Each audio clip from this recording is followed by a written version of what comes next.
Morning students. आज हम transistor biasing and बाइस्टेबिलिटी के नेक्स्ट ई लेक्चर में आपका हार्दिक स्वागत करते हैं।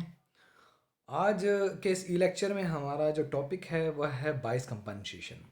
बाइस कंपनसेशन अर्थात बाइसिंग सर्किट को किस प्रकार से टेम्परेचर में हो रहे परिवर्तन के लिए कंपनसेट अथवा स्टेबल रखना।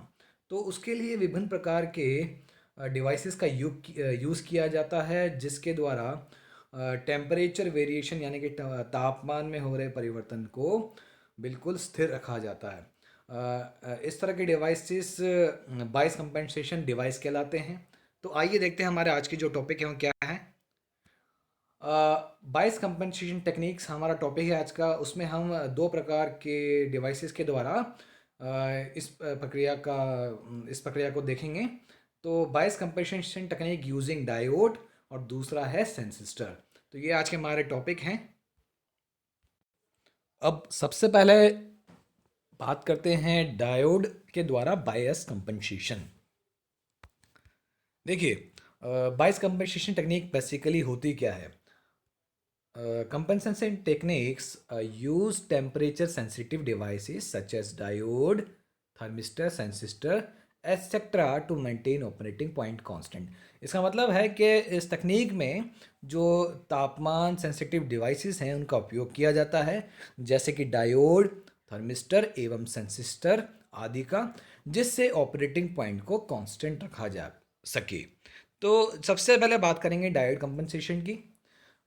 These circuit that implement compensation techniques using diodes to deal with bias instability, यानी कि इन सर्किट में डायोड का उपयोग किया जाता है, जिससे तापमान में हो रहे परिवर्तनों को कैंसिल किया जा सके एवं बाइसिंग सर्किट को स्टेबल यानी कि स्थिर बनाया जा सके। इस प्रकार के सर्किट में देखिए क्या होता है कि the stabilization techniques refers to the use of resistive biasing circuits which permit I B to vary so as to keep relatively I C constant, यानी कि जो डायोड को इस प्रकार से प्रयुक्त किया जाता है जिससे आई बी में परिवर्तन हो, और वो परिवर्तन इस प्रकार से हो कि आई सी अपने आप ही कम हो जाए या कांस्टेंट हो जाए। यानी कि अगर तापमान बढ़ता है तो आईसी यानी कि कलेक्टर करंट में कोई बढ़ोतरी ना हो और उसी के साथ साथ आईसी रिलेटिवली कांस्टेंट बना रहे। तो डायोड कंपनसेशन टेक्निक्स हैं वो दो प्रकार की होती हैं बेसिकली। तो वो दो कौन कौन सी है। पहली है diode compensation for instability due to VBE variation, यानी कि पहली जो तकनीक है उसमें वीबीई के द्वारा हो रहे परिवर्तन को स्थिर करने के लिए डायोड लगाया जाता है, और उसी प्रकार से आईसीओ में हो रहे परिवर्तन के लिए डायोड कंपनसेशन का उपयोग किया जाता है, क्योंकि ये दोनों ही पैरामीटर यानी कि आईसीओ जो कि कलेक्टर एवं बेस के मध्य रिवर्स सैचुरेशन करंट है, वह भी तापमान पर निर्भर करता है, और वीबीई कट इन वोल्टेज है डायोड का, वो भी तापमान पर निर्भर करता है। तो इस प्रकार से इन दोनों की निर्भरता तापमान पर होने की वजह से डायोड कंपनसेशन के द्वारा इन्हें कैंसल आउट यानी कि इनके तापमान की जो परिवर्तन है उन्हें कैंसिल किया जाता है, जिससे ट्रांजिस्टर का ऑपरेटिंग पॉइंट स्टेबल एवं कांस्टेंट रहे। तो सबसे पहले बात कर लेते हैं diode compensation for instability due to VB variation की। ठीक है, तो इसमें होता क्या है, देखिए सर्किट में आपको बता देता हूँ कि किस प्रकार से सर्किट बनाया जाता है। यह सर्किट है डायोड कंपनसेशन फॉर वीबी। तो यह ट्रांजिस्टर सर्किट है जिसमें डायोड का उपयोग किया जाता है वीबीई को कंपनसेट, यानी कि वीबीई के द्वारा जो परिवर्तन हो रहा है तापमान के द्वारा जो वीबीई में परिवर्तन हो रहा है एवं उसके द्वारा वीबीई के द्वारा जो बेस करंट में परिवर्तन होगा और वह परिवर्तन कलेक्टर में परिवर्तित करेगा। तो इस परिवर्तन को रोकने के लिए डायोड किस प्रकार से कारगर साबित होता है, आइए देखते हैं। तो इस सर्किट में आप देख सकते हैं कि यहाँ पे एक अतिरिक्त सर्किट लगाया गया है। ठीक है, ये कंपनसेटिंग सर्किट यानी कि क्षतिपूर्ति सर्किट इसे कहते हैं हम। तो यह डायोड इस प्रकार से लगाया जाता है कि जो वीबीई में तापमान के द्वारा जो परिवर्तन होते हैं वह समान मात्रा में परिवर्तन इस डायोड के द्वारा भी होते हैं, जिससे परंतु यह परिवर्तन दोनों एक दूसरे को अपोज करते हैं, यानी कि एक दूसरे का प्रतिरोध या विरोध करते हैं। तो अगर वीबीई में जितनी मात्रा में परिवर्तन होगा उतनी मात्रा में भी नेगेटिव दिशा में इस डायोड में परिवर्तन होगा, जिससे क्या होगा, जो तापमान परिवर्तन के द्वारा जो वीबीई का मान बढ़ा है वो इस डायोड के द्वारा क्या हो जाएगा, कैंसिल हो जाएगा। तो इस प्रकार से इस डायोड को यहाँ लगाया गया है। देखिए इस डायोड की संरचना देखिए, इस डायोड को बिल्कुल वीबीई के विपरीत दिशा में लगाया गया है, ठीक है। तो यानी कि डायोड में भी उसी मात्रा में परिवर्तन होगा, किस मात्रा में, -2.5 मिली वोल्ट प्रति डिग्री सेल्सियस की मात्रा में। और इतना ही मात्रा में परिवर्तन किस में होगा, वीबीई में। यह प्रति डिग्री सेल्सियस के अनुसार परिवर्तन है, ठीक है। और यही परिवर्तन सेम वीबी यानी कि ट्रांजिस्टर के जो बेस एमिटर जंक्शन के मध्य बेस एमिटर वोल्टेज है उसमें भी तापमान के अनुसार प्रति डिग्री सेल्सियस पर इतना ही परिवर्तन होता है। तो डायोड और यह ट्रांजिस्टर सेम मटेरियल के बने हुए हैं। तो अगर देखिए इस डायोड की दिशा को आप देख सकते हैं कि इस डायोड की दिशा की जो पोलैरिटी है वो बिल्कुल विपरीत है वीबीई से। इस कारण जो परिवर्तन इसमें होगा वीबीई में, उतना ही परिवर्तन नकारात्मक दिशा में डायोड के द्वारा होगा, जिससे तापमान में हो रहे प्रभाव तापमान के द्वारा जो वीबीई में परिवर्तन है वह कैंसल आउट हो जाएगा, ठीक है। तो यह वीबीई के लिए इस प्रकार से डायोड को लगाया जाता है ट्रांजिस्टर में, जिससे वीबी में हो रहे परिवर्तन को कंपनसेट या रुका जाता है। अब इस डायोड को सदैव फॉरवर्ड बायस रखने के लिए इस वीडी बैटरी का उपयोग किया जाता है। देखिए इस वीडी बैटरी का जो नकारात्मक सिरा डायोड के एन सिरे से जुड़ा हुआ है एवं जो पॉजिटिव सिरा वो पी साइड से जुड़ा हुआ है, इसलिए डायोड सदैव फॉरवर्ड बायस रहेगा। एवं ये रेजिस्टेंस आर इस डायोड में प्रवाहित हो रही धारा को लिमिट करेगा, जिससे डायोड बिना किसी डैमेज के कार्य करता रहेगा सर्किट में। तो अब आइए थोड़ा सा इसको मैथमेटिकली और समझ लेते हैं। देखिए सिलिकॉन ट्रांजिस्टर में, in the silicon transistor the changes in the value of VB result in the changes of value IC, यानी कि वैल्यू ऑफ वीबी में कोई परिवर्तन आएगा तो आईसी में भी परिवर्तन आएगा। इसका कारण स्पष्ट है। देखिए इस अगर सर्किट में मैं इस डायोड को यहाँ से हटा देता हूँ, तो अगर मैं इस सर्किट में लूप लगाऊंगा तो जो बेस करंट का मान क्या आएगा, V B B minus V B बटे आर बी, ठीक है। क्या मान आएगा उसका, V B B minus B बटे आर बी। ये केवीएल के द्वारा लगाया गया। अभी हमने डायोड कंपनसेटिंग नेटवर्क इसका उपयोग नहीं किया है, इसको हम बिल्कुल शून्य मान रहे हैं, ठीक है। तो मान लीजिए अगर तापमान में कोई परिवर्तन होता है तो इस अगर तापमान में बढ़ोतरी होती है, ठीक है, तापमान बढ़ता है तो इस वीबी का मान क्या होगा, वीबी का मान कम होगा। यह जो इक्वेशन है किसकी इक्वेशन है, बेस करंट की इक्वेशन है, ठीक है। यह इक्वेशन है बेस करंट की। तो वीवी में अगर कमी आएगी तो बेस करंट का मान बढ़ेगा, और बेस करंट का मान अगर बढ़ता है तो बेसिक सी बात किसका मान बढ़ेगा, आईसी का, क्योंकि आईसी किसके बराबर है, बीटा इंटू आई वी, ठीक है। तो इससे क्या होगा, आपका कलेक्टर करंट का मान बढ़ने की वजह से ऑपरेटिंग पॉइंट अस्थिर होगा एवं ट्रांजिस्टर बिल्कुल जिस एरिया में कार्य कर रहा है उसमें बिल्कुल फेथफुली कार्य नहीं कर पाएगा। तो इसे कंपनसेट करने के लिए यहाँ पे इस कंपनसेटिंग नेटवर्क का उपयोग किया जाएगा, ठीक है। तो इस कंपनसेटिंग नेटवर्क को लगाने से क्या होगा, जितना परिवर्तन मैंने आपसे पहले कहा, जितना परिवर्तन वीबी में होगा उतना ही नकारात्मक यानी उतना ही विपरीत दिशा में परिवर्तन इस डायोड में होगा। और जब हम इससे केवल के द्वारा समझेंगे तो आपको पता लग जाएगा कि वीबीई एवं इस डायोड में जो वी गामा यानी कि इस वी वाई का मान है वो एक दूसरे को कैंसिल कर देंगे। आइए देखते हैं इस चीज़ को। तो जैसा कि है इस डायोड का जो भी मटेरियल होगा वह सेम सिलिकॉन जो ट्रांजिस्टर उपयोग लिया है उसके जैसा ही होना चाहिए, जिससे परिवर्तन बिल्कुल वीबीई में एवं डायोड में समान मात्रा में हो तापमान के आधार पर। तो होगा क्या, जैसे जैसे ट्रांजिस्टर में अगर तापमान परिवर्तन होता है तो वीबी में भी परिवर्तन होगा, और साथ ही साथ डायोड के भी उस वोल्टेज में यानी गामा कट इन वोल्टेज में परिवर्तन होगा। तो देखिए diode is followed by the source V D and resistor R. जो डायोड है वो सोर्स वी डी के द्वारा फॉरवर्ड बायस रखा गया है और रजिस्टर आर उसमें प्रवाहित हो रही धारा को लिमिट करता है। The variation V B E with temperature is same as the variation with V gamma in temperature, यानी कि डायोड का जो कट इन पोटेंशियल है साथ ही साथ वी बी ई में जो वेरिएशन है वो बिल्कुल समान रूप में होगा।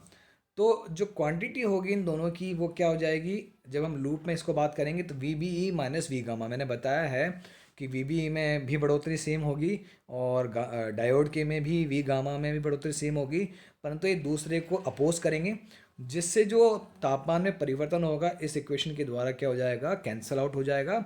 इससे जो कलेक्टर करंट का मान सदैव कांस्टेंट रहेगा वीबीई के वेरिएशन होने पर भी। ठीक है, तो एक बार इसको एक्सप्रेशन के आधार पर देख लेते हैं। फॉर बेस एमिलेटर लूप, यानी कि अगर हम इस सर्किट में केवीएल लगाते हैं, ठीक है, तो क्या केवीएल होगा, क्या आएगी ये वैल्यू, देखिए बेस करंट की वैल्यू डायरेक्ट निकालते हैं तो वी बी बी, इसकी इक्वेशन क्या आनी चाहिए, अगर केवल लगाते हैं तो वी बी बी माइनस यहाँ पे I V into R B minus V B E. ठीक है, अब ये देखिए प्लस साइन सेंटर करेगा करंट, तो यहाँ आ जाएगा प्लस वी गामा और इक्वल्स टू ज़ीरो। अगर उसी से हम करंट आई वी का मान निकालते हैं तो वो आ जाएगा आई वी बराबर V B B minus V E plus V gamma minus V B E. अब यहाँ पे एक चीज़ हमने लेना, इस रजिस्टेंस आर ई का मान लेना भूल गए, तो इसका मान हो जाएगा माइनस आई ई इंटू आर ई, या केवल वी ई वोल्टेज, इस रजिस्टेंस एमीटर रजिस्टेंस में जो वोल्टेज है उसका मान क्या आ जाएगा, वी ई। ठीक है, तो ये हमारे पास बेस करंट का सूत्र आएगा इस सर्किट में केवल लगाने पर। इसको बड़ी आसानी से आप हल कर सकते हैं अगर आप इसको सॉल्व करेंगे केवल लगा के। तो ये जो इक्वेशन आ रही है वो क्या आ रही है, आई बी बराबर V B B minus V E plus V gamma minus V B. ये डायोड के द्वारा परिवर्तन, ये डायोड का कट इन वोल्टेज है या डायोड में हो रहा, डायोड का वोल्टेज है, और ये है बेस एमीटर जंक्शन का वोल्टेज है। अब ये दोनों के दोनों -2.5 डिग्री प्रति -2.5 मिली वोल्ट प्रति डिग्री सेल्सियस के अनुसार परिवर्तित होते हैं। तो ये क्या करेंगे, जो परिवर्तन वी बी में होगा वह भी तापमान के अनुसार वी गामा में भी होगा। इससे ये टर्म क्या हो जाएगी, शून्य हो जाएगी। ठीक है, एक दूसरे को ये कैंसिल कर देंगे। तो हमारे पास जो इक्वेशन बचेगी वो अंत में क्या बचेगी, आई बी का मान क्या आ जाएगा, V B B minus V E upon R B. और जैसा कि हम जानते हैं कि कलेक्टर करंट का मान क्या होता है, आई सी बराबर बीटा इंटू आई बी। तो जो कलेक्टर करंट का मान आ जाएगा ये, तो बिल्कुल भी वी बी ई पर निर्भर नहीं है। इस प्रकार से इस सर्किट के द्वारा वी बी ई में हो रहे परिवर्तन को कंपनसेट किया जाता है। ठीक है, तो ये था हमारा diode compensation for V B E. आइए बात कर लेते हैं आई सी यू के लिए। अब आई सी यू की वेरिएशन के लिए भी डायोड को लगाया जाता है, पर किस प्रकार से लगाया जाता है वो सर्किट की भांति देख लीजिए। ये डायोड कंपनसेशन सर्किट है फॉर आईसीयू के लिए। उस वीबी के लिए हमने डायोड को यहाँ लगाया था। ठीक है, आईसीयू के में कंपनसेशन के लिए डायोड को यहाँ लगाएंगे। ठीक है, जिससे जो बेस करंट है उसका मान बिल्कुल स्थिर रहेगा एवं आईसीयू पर निर्भर नहीं करेगा, एवं कलेक्टर करंट भी परिवर्तित नहीं होगा आईसीयू के द्वारा। अब आइए देखते हैं कैसे इसमें ये पूरा प्रोसेस होता है।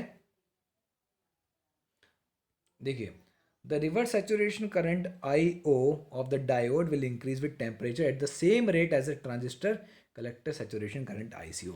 तो इसमें भी वही सिद्धांत है, जिस प्रकार से डायोड का जो कट इन वोल्टेज एवं डायोड का वोल्टेज था वी गामा और वी बी तापमान के अनुसार समान रूप से परिवर्तित हो रहे थे, उसी प्रकार से डायोड का जो रिवर्स सैचुरेशन करंट यानी डायोड के द्वारा प्रवाहित जो रिवर्स धारा है वह तथा ट्रांजिस्टर के द्वारा जो रिवर्स धारा है ICO, दोनों एक समान रूप से परिवर्तित होते हैं तापमान के अनुसार। तो जैसा कि मैं आपको पहले वीडियो लेक्चर में बता चुका हूँ, इनमें प्रत्येक 10 डिग्री सेल्सियस पर इनका मान दुगना हो जाता है। ठीक है, और प्रत्येक 1 डिग्री सेल्सियस पर रिवर्स सैचुरेशन करंट ICO का मान कितना बढ़ जाता है, 7% से बढ़ जाता है। ठीक है, तो वही परिवर्तन क्या होगा, IO यानी कि डायोड की रिवर्स धारा में भी होगा। तो इस प्रकार से डायोड को लगाया गया है कि दोनों एक दूसरे को कैंसिल कर दें एवं IB का मान बिल्कुल भी ICO पर निर्भर ना हो और कलेक्टर करंट का मान भी ICO पर निर्भर नहीं होगा। तो इसमें डायोड किससे रिवर्स बाइस किया जाता है, VBE से, और उसके द्वारा जो रिवर्स सैचुरेशन करंट होता है वो IO होता है जो प्रवाहित होता है। आइए देखते हैं सर्किट के माध्यम से। तो देखिए, आप इस सर्किट में देख सकते हैं कि ढंग से ये जो VBE है ये वोल्टेज ये डायोड को क्या कर रहा है, रिवर्स बाइस कर रहा है। तो रिवर्स बाइस होने के कारण इसमें धारा क्या प्रवाहित होगी, IO। ये जो धारा है IO ये डायोड के द्वारा रिवर्स करंट है। ठीक है। और ये जो आई है, ये धारा वीसीसी के द्वारा इस परिपथ में प्रवाहित हो रही है, ठीक है। वीसीसी के द्वारा इस पूरी शाखा में प्रवाहित हो रही है। यह इस बिंदु पर आकर दो भागों में बढ़ जाती है। किस किस भाग में? एक तो आई बी के भाग में और एक आई ओ के रूप में। तो आई का मान क्या होगा अगर देखा जाए तो? इस वाले बिंदु पर अगर हम केवल लगाए हैं तो आई बराबर क्या हो जाएगा? आई बी प्लस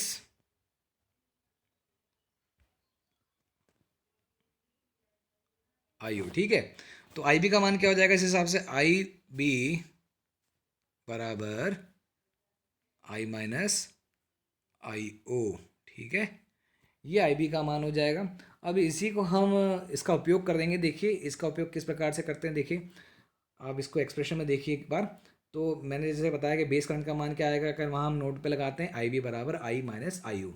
तो इस वैल्यू को हम अगर कलेक्टर करंट की एक्सप्रेशन में रखें, वो क्या होती है? आई सी बराबर इसकी एक्सप्रेशन होती है, देखिए ये इसकी मैंने डायरेक्ट एक्सप्रेशन, ये किसका मान है? आई बी का मान है, ठीक है। इसकी एक्सप्रेशन क्या होती है आई सी की? अगर आपको पता होनी चाहिए कि आई सी बराबर बीटा इंटू आई बी प्लस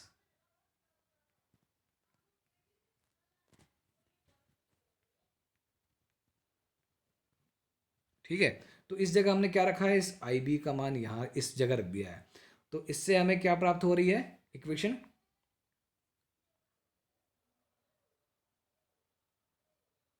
ये इक्वेशन प्राप्त हो रही है, ठीक है।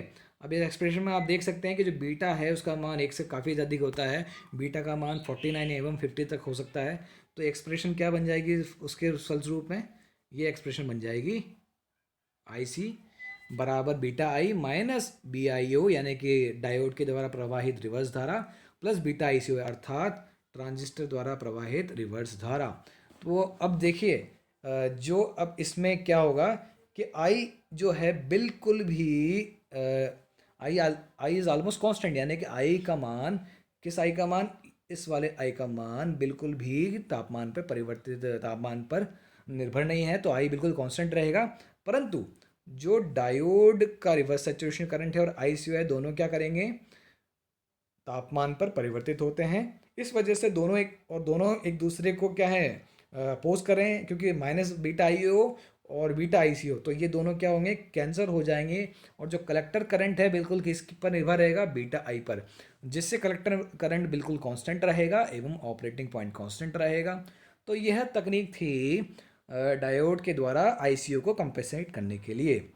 अब हम बात करेंगे आज का दूसरे टॉपिक की, सेंसिस्टर की, ठीक है। सेंसिस्टर कंपनसेशन, ठीक है। सेंसिस्टर भी एक प्रकार का एक टेम्परेचर बेस्ड डिवाइस है, जो एक प्रकार का रजिस्टर होता है जिसका रेजिस्टेंस तापमान के साथ परिवर्तित होता है, ठीक है। तो सेंसिस्टर टेम्परेचर पर निर्भर करता है इसका रेजिस्टेंस।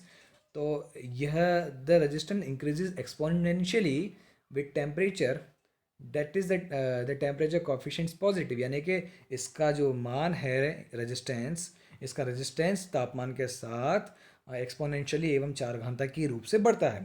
तो इसका अर्थ क्या हुआ कि इसका जो कॉफिशिएंट है, टेम्परेचर कॉफिशिएंट या तापमान गुणांक, वो क्या है? सकारात्मक है। और उसमें प्रति डिग्री सेल्सियस के अनुसार क्या कितना परिवर्तन होता है? 0.7% का परिवर्तन होता है। तो सेंसिस्टर बनाए कैसे जाते हैं? Sensistor are made using very highly doped semiconductor, so their operation is similar to PTC type thermistor. Thermistor क्या होते हैं? थर्मिस्टर भी थर्मल रजिस्टर कहे जाते हैं, जिनका मान क्या बोलते हैं? तापमान पर निर्भर करता है। उसकी भी चर्चा हम अपने नेक्स्ट लेक्चर में करेंगे, जिसका उपयोग भी कंपनसेशन के लिए किया जाता है।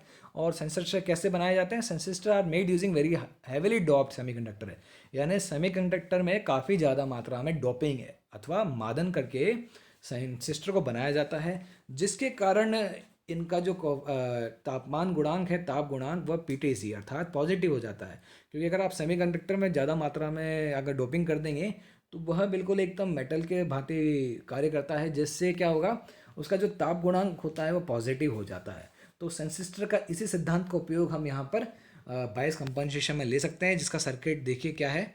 यह सेंसिस्टर कंपनसेशन नेटवर्क है। यहाँ देख सकते हैं कि सेंसिस्टर जो है इसको यहाँ लगाया गया है बिल्कुल बाइसिंग सर्किट के ऊपरी रेजिस्टेंस के साथ पैरेलल में। ठीक है, यह एक ट्रांजिस्टर बाइसिंग सर्किट है जिसमें R1 एवं R2 दो बाइसिंग रजिस्टर है। ठीक है, तो ऊपर वाले जो बाइसिंग रजिस्टर है,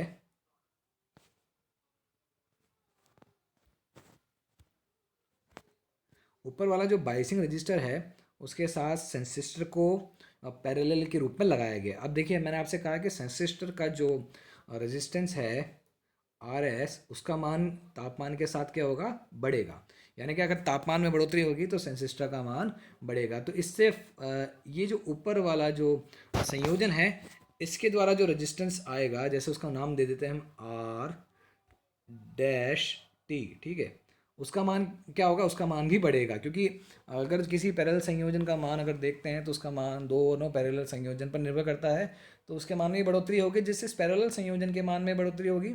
एवं उससे क्या होगा कि ऊपर वाला जो वोल्टेज V1 है उसका मान बढ़ेगा।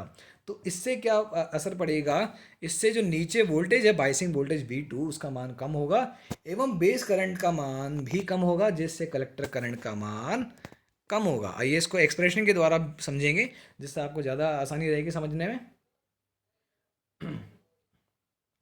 देखिए, तो वोल्टेज ड्रॉप कैसे देखा जाएगा सेंसिस्टर के across, are S dash upon are S dash plus R2। ठीक है, ये हमने कैसे निकाला, देखिए इन दोनों का कॉम्बिनेशन जो है उसको हमने नाम दिया है आर डैश एस। ठीक है, तो आर डैश एस का मान क्या होगा,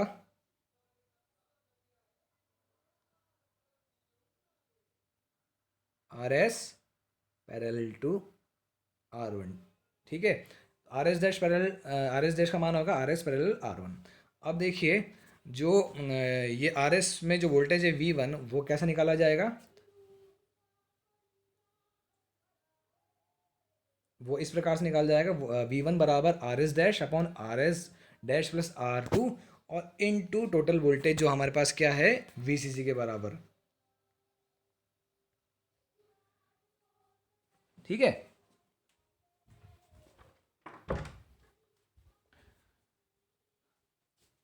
जैसे कि आप देख सकते हैं ये इसका V1 का मान होगा, और आर एस का मान क्या है, R S parallel to R1। और आर एस का मान कैसे बढ़ेगा, आर एस का मान टेम्परेचर में परिवर्तन यानी कि तापमान बढ़ाने पर आर एस का मान बढ़ता जाएगा, जिससे आर एस डैश का मान भी बढ़ता जाएगा। और आर एस डैश का मान अगर बढ़ता है तो इस प्रकार से क्या होगा, उसके अक्रॉस जो वोल्टेज है V1 उसका मान भी बढ़ता जाएगा। अब यह वोल्टेज जो V1 है, अगर इसको देखा जाए तो आप देख सकते हैं कि V1 प्लस V2 का मान क्या होता है, VCC के बराबर होता है। इसे देखिए यहाँ से भी समझ सकते हैं, अगर आप ये जो वोल्टेज VCC है यह इस यहाँ तक अर्थिंग तक टोटल हमारे पास वोल्टेज क्या है VCC, और इसके पैरेलल में दो वोल्टेज हैं वो है V1 और V2। अगर दोनों को ढंग से अगर चेक करें आप तो क्या है, VCC का मान कितना आएगा, VCC बराबर V1 प्लस V2 के बराबर आएगा। तो इससे हमें क्या प्राप्त होगा, V1 plus V2 is equals to VCC। तो जो बाइसिंग रेजिस्टेंस बाइसिंग वोल्टेज है V2 उसका मान किसके बराबर होगा फिर, V2 बराबर हो जाएगा VCC माइनस V1। तो अगर देखिए, अगर मान लीजिए तापमान में अगर बढ़ोतरी होती है, T का मान अगर बढ़ता है तो इससे क्या होगा, आर एस डैश का मान भी बढ़ेगा। ठीक है, और अगर आर एस डैश का मान बढ़ता है तो V1 का मान भी बढ़ेगा। ठीक है, और V1 का मान अगर बढ़ता है तो इस एक्सप्रेशन से आप सीधी बात देख सकते हैं, तो क्या होगा, आपकी V2 का मान कम होगा। और अगर V2 का मान कम होगा तो V2 का मान कम होने से क्या असर निकलेगा, V2 का मान अगर कम होता है तो IB का मान भी कम होगा। क्यों, क्योंकि V2 किससे वाइस कर रहा है, V2 बेस एमीटर सर्किट यानी कि बेस सर्किट को बाइसिंग प्रदान कर रहा है, और उस जगह प्रवाहित धारा क्या है, हमारी बेस धारा। आप देख सकते हैं यहाँ भली बात है, जो बेस धारा इसी सर्किट में प्रवाहित है और वो मुख्यतः V2 पर निर्भर है। अगर V2 का मान कम होता है तो बेस धारा का मान भी कम होता है, और अगर बेस धारा का मान कम होगा तो अल्टीमेटली किसका मान कम होगा, कलेक्टर करंट का मान भी कम होगा। कैसे निर्भर करता है कलेक्टर करंट पे, बीटा आईवी के द्वारा। तो इस प्रकार से सेंसिस्टर के द्वारा जो तापमान को है, तापमान में हो रहे परिवर्तन से कलेक्टर करंट को बिल्कुल स्थिर रखा जाता है। तो ये था हमारे आज के दो टॉपिक, और इसके अगले ई लेक्चर में हम थर्मिस्टर के द्वारा कंपनसेशन के बारे में बात करेंगे। धन्यवाद।